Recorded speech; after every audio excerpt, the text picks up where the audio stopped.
إليك جاء رجل شاب إلى أحد المشايخ من أهل التزكية فقال له: يا شيخ، أنا ما أجد حلاوة الطاعة مطلقا، ما أحس لا بلذة في صلاة ولا في صوم ولا في حج ولا في ذكر ولا في. فقال له: لأن بنت الغافلة عندك، أنت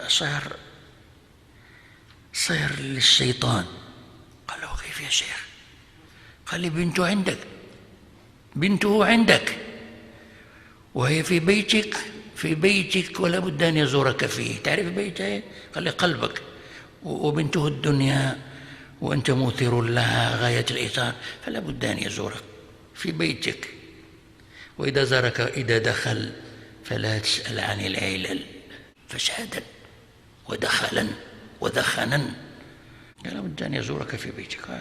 أنت أخذت منه بنته ما تريد أن تقطع العلاقة به، لا بد أن يزور.